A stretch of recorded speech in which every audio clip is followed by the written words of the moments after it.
दिखाते हैं 508 करोड़ की बेट मनी और ये सीएम के लिए ट्रैप बनी। छत्तीसगढ़ से ऐसी खबर आई जिसने दिल्ली से लेकर रायपुर तक खलबली मचा दी। प्रवर्तन निदेशालय यानी कि ईडी को लेकर सियासत अब तेज हो, क्योंकि इस बार ईडी ने ऐसा खुलासा किया जिससे छत्तीसगढ़ के मुख्यमंत्री भूपेश बघेल सीधे आरोप के कटघरे में।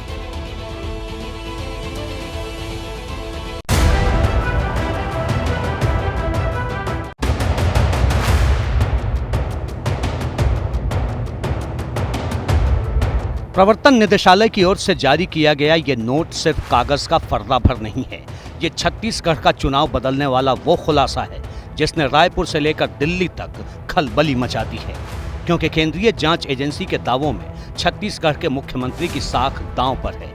इसमें भूपेश बघेल की इमेज पर भ्रष्टाचार का वो दाग है जिसने कांग्रेस को सवालों के चक्रव्यूह में खड़ा कर दिया है।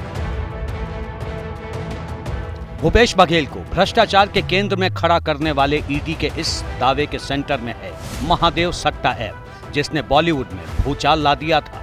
उसी ऑनलाइन सट्टा ऐप मामले में ईडी की गिरफ्त में आए असीम दास नाम के आरोपी से पूछताछ के बाद भूपेश बघेल पर आरोप लगे हैं। रिपोर्ट के मुताबिक ईडी से पूछताछ में असीम दास ने कबूल किया है कि महादेव ऐप के प्रोमोटर्स की ओर से भूपेश बघेल को 508 करोड़ रुपए का भुगतान किया गया।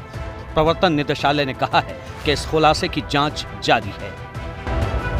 प्रवर्तन निदेशालय ने असीम दास और कांस्टेबल भीम सिंह यादव को रायपुर की विशेष अदालत में पेश करने के बाद ये दावा किया है। दोनों को अदालत ने 7 दिन के रिमांड पर भेज दिया है, लेकिन उसके बाद ईडी ने जो खुलासा किया उससे चुनावी राजनीति में बवंडर खड़ा हो गया है।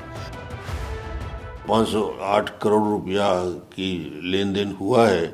इसका मतलब ये हो गया कि छत्तीसगढ़ का मुख्यमंत्री अब जुआ सट्टा महादेव ऐप वालों से भी पैसा लिया है। शराब घोटाला, कोयला घोटाला, चावल घोटाला वहाँ तक ठीक है, मगर ये तो प्रमाणित दस्तावेज प्रस्तुत कर दिया ईडी ने। अब बचा ही क्या? किसी राज्य के मुख्यमंत्री के लिए इससे ज़्यादा शर्मनाक बात और क्या हो सकती है। निश्चित रूप से किसी व्यक्ति के ऊपर इतना बड़ा आरोप लगे तो उसे उस पद में रहने का अधिकार नहीं बचता। किसी सूबे के मुख्यमंत्री पे किसी आदमी से मार पीट के या दबाव डाल के बुलवा दो, मैं किसी को पकड़ लूँ और बोल दूंगा यदि प्रधानमंत्री का नाम लेने के लिए, तो क्या प्रधानमंत्री पूछताछ करेंगे?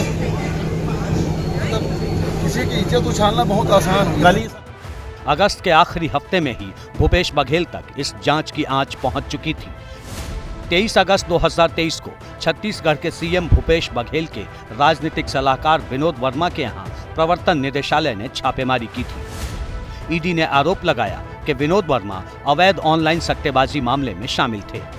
ईडी ने विनोद वर्मा समेत 10 लोगों की संपत्तियों की तलाशी ली। एएसआई चंद्रभूषण वर्मा समेत 4 लोगों की गिरफ्तारी के बाद प्रवर्तन निदेशालय की टीम भूपेश बघेल के ओएसडी तक पहुंची थी। अब कैश कुरियर असीम दास के बयान के आधार पर प्रवर्तन निदेशालय ने भूपेश बघेल का नाम ले लिया है। ऐसे में सियासत उफान पर है। दरअसल महादेव ऑनलाइन सट्टेबाजी ऐप और उसके प्रमोटरों के खिलाफ ईडी जांच कर रही है। महादेव ऑनलाइन सट्टेबाजी ऐप के प्रमोटर सौरभ चंद्राकर और रवि उप्पल हैं।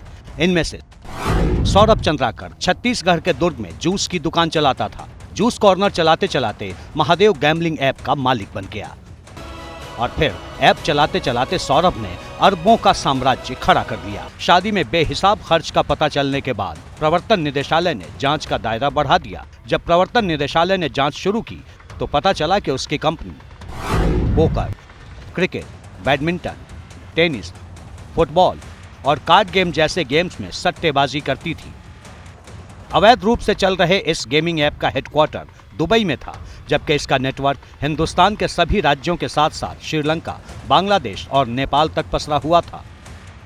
इसमें सोशल मीडिया से शिकार की तलाश की जाती थी। यूजर को व्हाट्सएप से जोड़ा जाता था।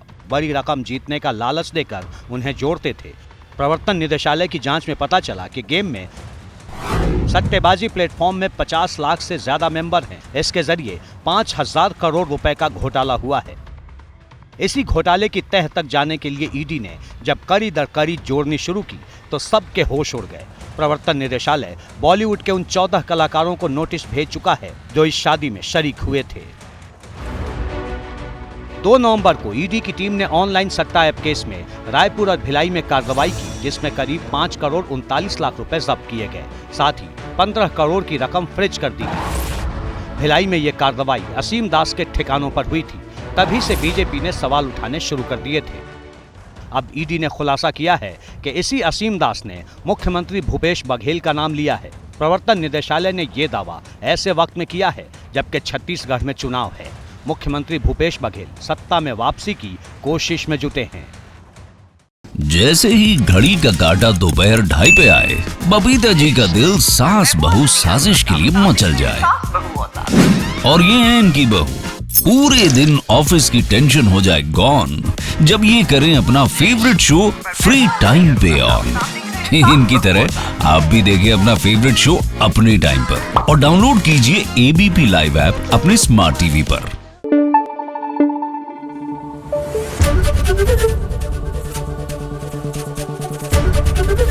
एबीपी न्यूज आपको रखे आगे।